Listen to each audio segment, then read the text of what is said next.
Yo les pediría a las personas que están atrás que por favor bajen, porque no puedo hablar. Ya pedí que apagaran el aire. Si alguien sabe cómo apagar ese aire, le agradezco que lo apague. De aquí me llevarán a una clínica hoy.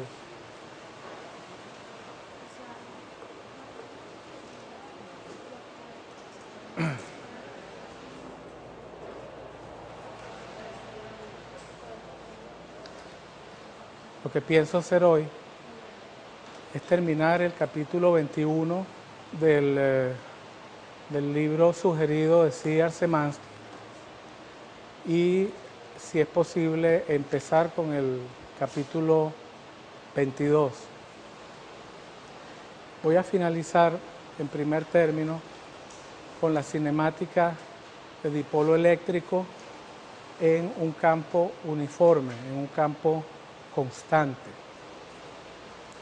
El dipolo eléctrico nosotros vimos que se define como dos cargas, una negativa y otra positiva,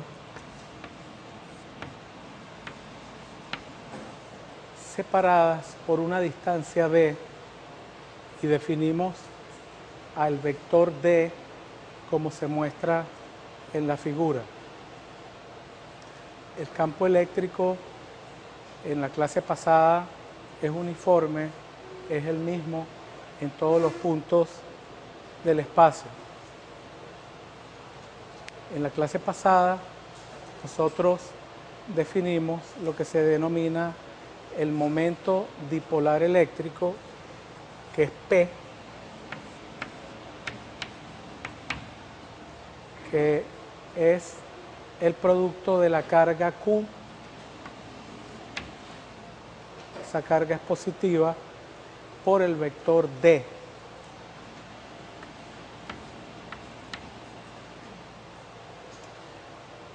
Como Q es positiva, P va a tener la misma dirección y sentido que D.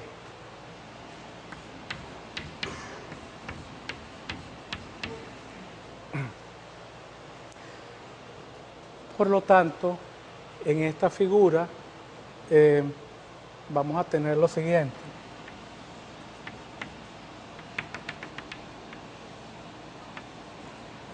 P es un vector cuya magnitud, que se puede calcular de esta forma.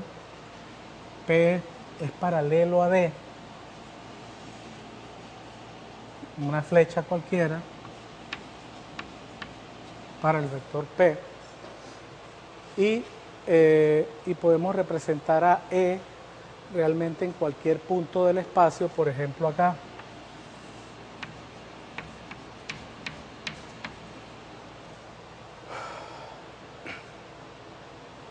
Este ángulo, el ángulo que yo mido del eje horizontal en sentido antihorario, lo llamo φ. Y este ángulo es igual a este. Y nosotros vimos en la clase pasada que el dipolo eléctrico, a pesar de que la fuerza total sobre el dipolo es 0 y el centro de masa entonces del dipolo permanece en reposo, si yo lo coloco inicialmente en reposo en este campo uniforme, a pesar de que no hay un movimiento de traslación en este caso particular, el dipolo va a empezar a rotar, y ese movimiento de rotación, correspondiente a ese movimiento de rotación, voy a tener un torque. El torque, nosotros vimos que era igual torque con respecto al centro de masa. El centro de masa del sistema yo lo coloqué en el medio, suponiendo que las masas de estas dos partículas son iguales. Vamos a suponer eso. El torque con respecto al centro de masa es igual a P cruz G. Producto vectorial del vector P con el vector E. Ustedes conocen esto de física 1. Conocen cómo, si se tienen esos dos vectores, cuál es la dirección del torque. En el caso que muestra la figura, el torque sería un vector que iría hacia adentro del pizarrón. Y ese torque haría que el dipolo en esa posición tendiera a rotar en dirección horaria. Eso con respecto al sentido del torque. Con respecto a la magnitud, sabemos que es la magnitud de un producto escalar, de un producto vectorial. Magnitud de un producto vectorial es el producto de las magnitudes multiplicado por el seno del ángulo que existe entre los vectores. ¿Alguna pregunta sobre esto? Bueno, esto fue a lo que llegamos en la clase pasada. Quiero continuar un poco más. Fíjense que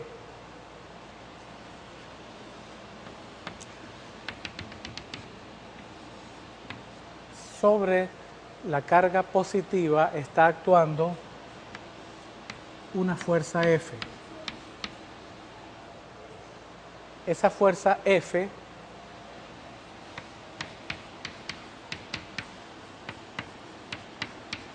es igual al producto de la carga por el campo eléctrico que existe en este punto. Sobre la carga negativa existe actuando una fuerza que es igual en magnitud a esta, pero en sentido contrario. Vamos a llamarla menos F. Y esto en esta posición tiende a rotar en este sentido. Lo que quiero decirles ahora es lo siguiente. A pesar de que el sistema como un todo no se traslada, cada una de las partículas se desplaza.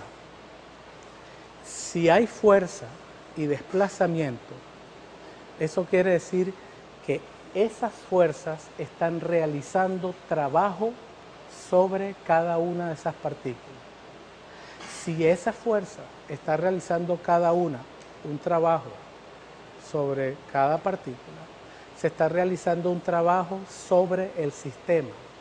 Y si se está realizando un trabajo sobre el sistema, se está realizando un trabajo sobre el dipolo eléctrico. Entonces, se está realizando un trabajo.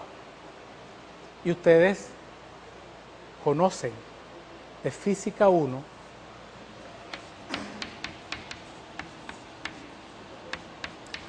que existe un teorema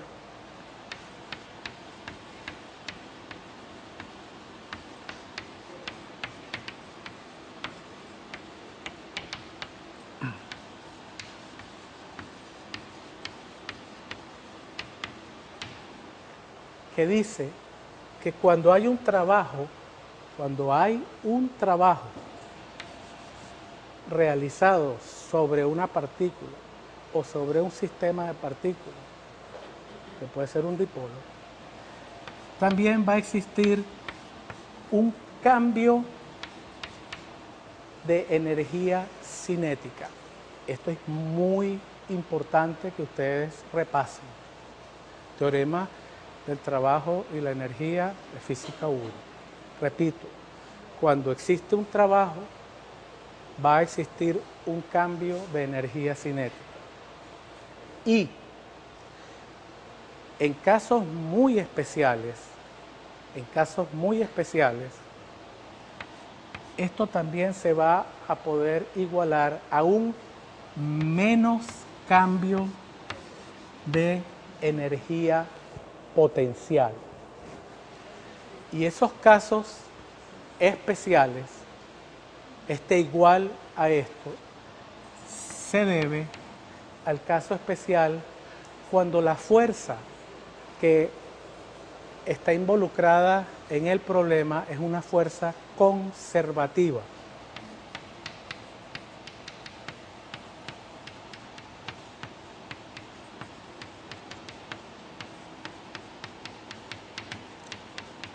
Y resulta que la fuerza eléctrica, o sea, esta fuerza Q por E, es una fuerza conservativa.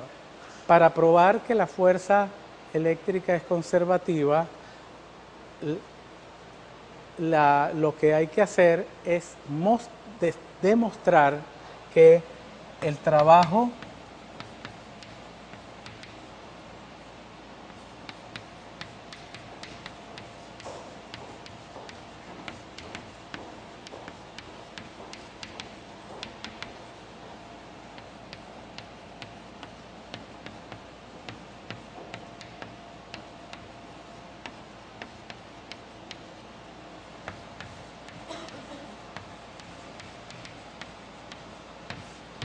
hay que demostrar esto. Esto por razones de tiempo, yo voy a dejárselos a ustedes para que ustedes lo demuestren. Hacen una trayectoria cualquiera cerrada y prueban que el trabajo de esta fuerza sobre una partícula va a ser igual a cero. Yo le ruego a las personas, por favor,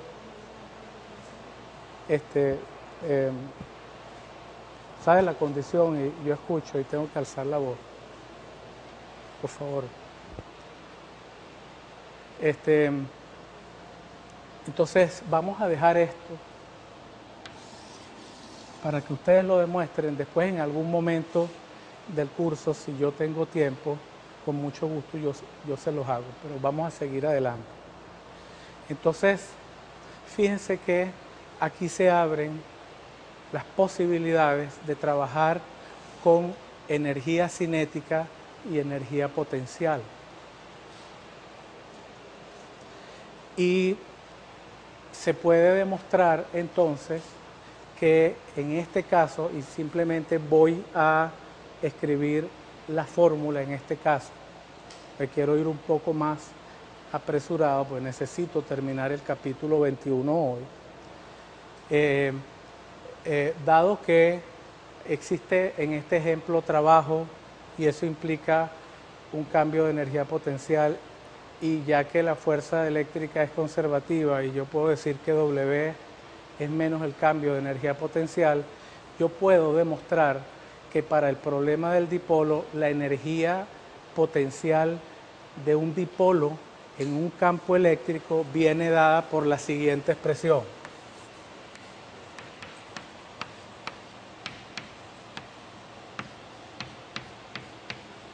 Repito, yo no estoy demostrando esto, pero dado que tengo un límite para este capítulo, que está fijado como hoy, entonces, y dado que no es terriblemente importante que yo haga esa demostración, entonces estoy colocando la fórmula. Con mucho gusto, si alguna persona se acerca o si alguna persona va a mi oficina, yo le puedo explicar los detalles de esta demostración. Entonces, esta sería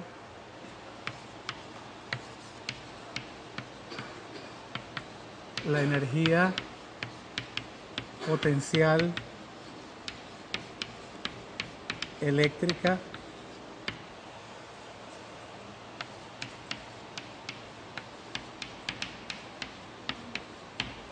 de un dipolo. Ustedes también conocen esta operación de física 1, porque esto no es más que la siguiente expresión. Y la energía potencial puede ser positiva o negativa. Vamos a ver unos casos especiales.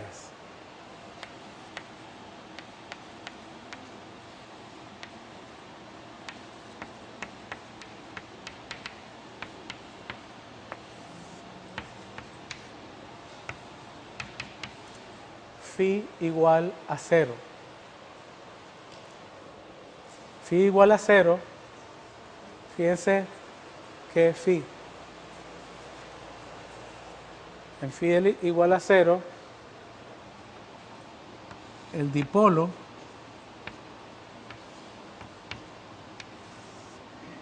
el P del dipolo es paralelo al campo eléctrico. P paralelo al campo eléctrico.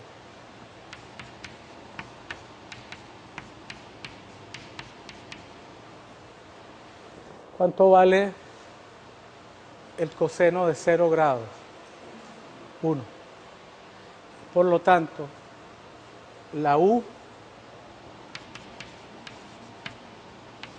cuando phi es igual a 0. Gracias, Dios. Gracias, profesor.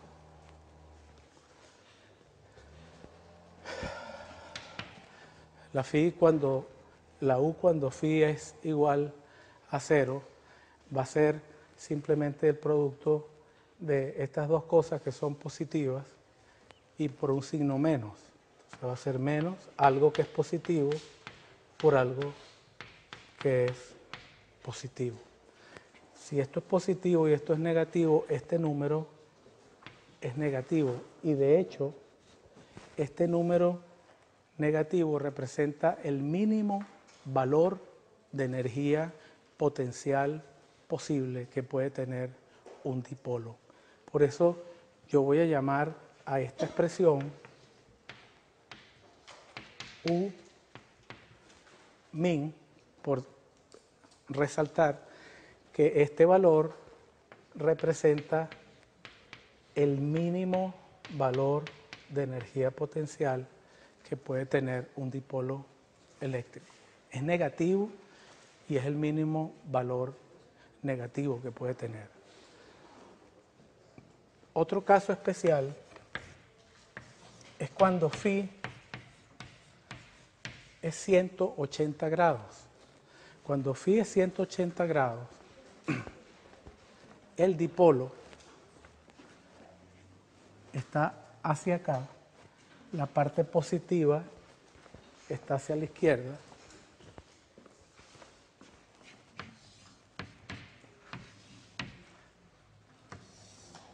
El vector P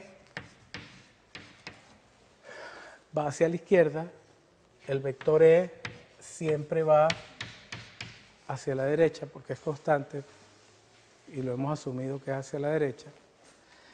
Y en este caso, la energía potencial cuando phi es igual a 180 grados va a ser menos P magnitud de E por el coseno de 180 grados. El coseno de 180 grados es menos 1 y esto entonces va a dar menos con menos da más y tenemos P por E y esto es un valor positivo. Y este es no solamente un valor positivo, sino el máximo valor positivo que puede tener esta energía potencial. O sea que esto representa la energía potencial eléctrica máxima que puede tener un dipolo y por eso yo en este momento la estoy simbolizando de esta forma. U max va a ser P por E. Y la energía potencial va a tener valores entonces entre este valor mínimo y este valor máximo. Ahora, yo quiero recordarles a ustedes que cuando nosotros estudiamos el caso gravitatorio,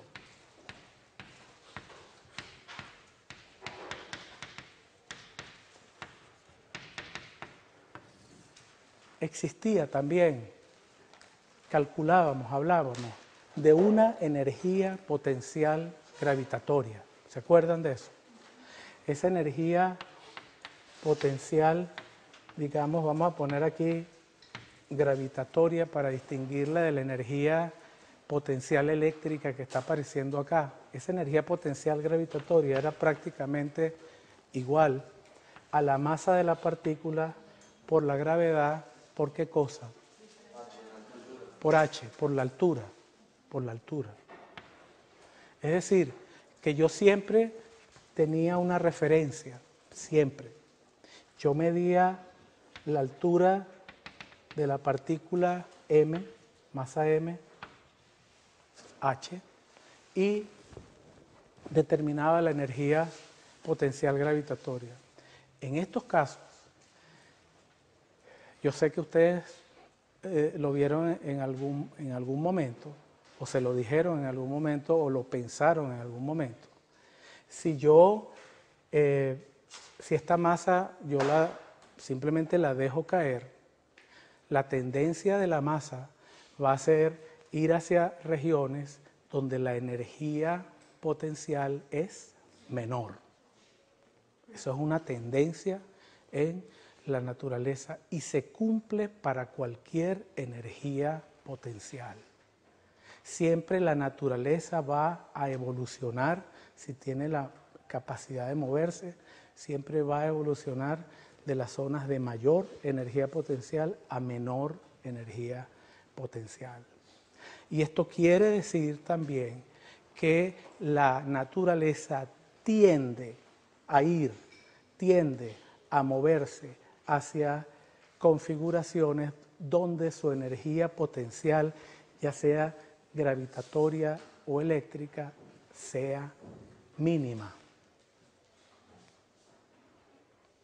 Entonces, esto que les estoy diciendo, detrás de estas palabras hay mucha física importante, porque esto lo que me quiere decir es que este dipolo va a tender a orientarse en la dirección en la cual su energía U sea mínima.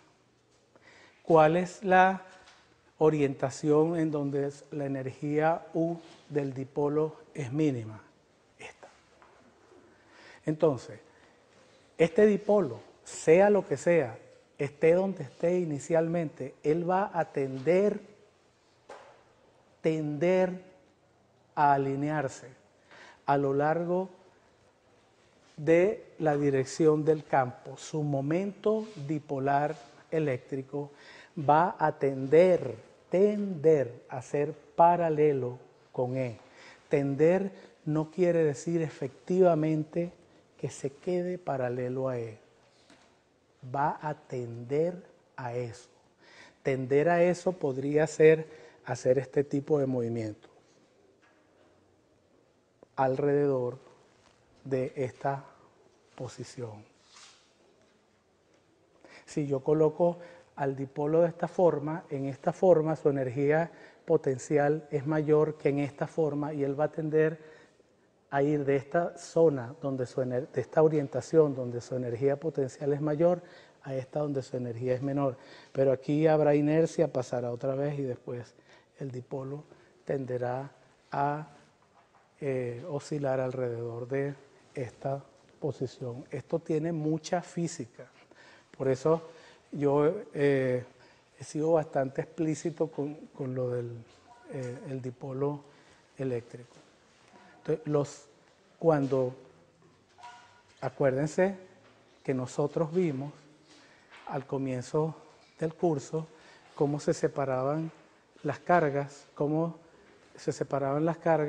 cuando yo acercaba, por ejemplo, un objeto cargado a un objeto neutro. ¿Se acuerdan que hubo un ejemplo donde yo puse un peine cargado negativamente y lo acerqué a papelitos? y en esos papelitos yo dibujé cada papelito y en cada papelito las moléculas tenían la parte positiva y la parte negativa desplazadas unas con respecto a otro, y de allí yo di un argumento para explicar por qué los papelitos se atraen. Bueno, esto que está acá explica que las orientaciones preferenciales de esos dipolos, cuando esos dipolos se ven sumergidos en el campo eléctrico del peine, que yo no me acuerdo si estaba cargado negativa o positivamente. ¿Alguna pregunta? Entonces, ustedes deben saber operar con esta expresión. De hecho, en el libro de Szymanski hay un ejemplo, yo los invito a que vean ese ejemplo, y también deben saber, deben conocer y saber operar con esta fórmula y con la definición de P, esta definición, básicamente. Ok. Bueno, yo quiero hacer un problema relacionado con cálculo de campo eléctrico a continuación.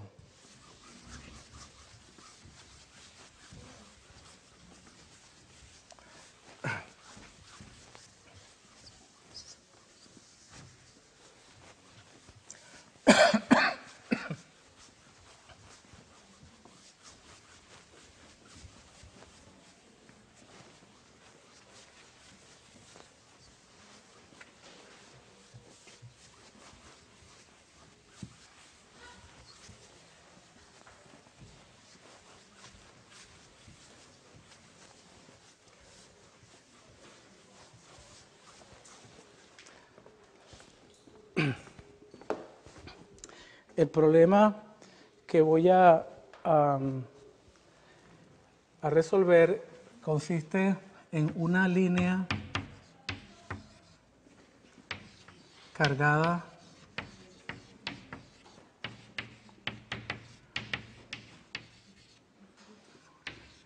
uniformemente. Y yo voy a calcular el campo eléctrico que produce esa línea de carga. Déjenme darles la geometría. Está la línea de carga a lo largo del eje vertical, que lo voy a llamar Y. Yo quiero calcular el campo en este punto del espacio. Este punto del espacio yo lo voy a colocar a una distancia X, y en la intersección de esta línea con la distribución de carga, a eso lo voy a llamar el origen, y acá, hasta acá llega la distribución de carga, aquí sigue el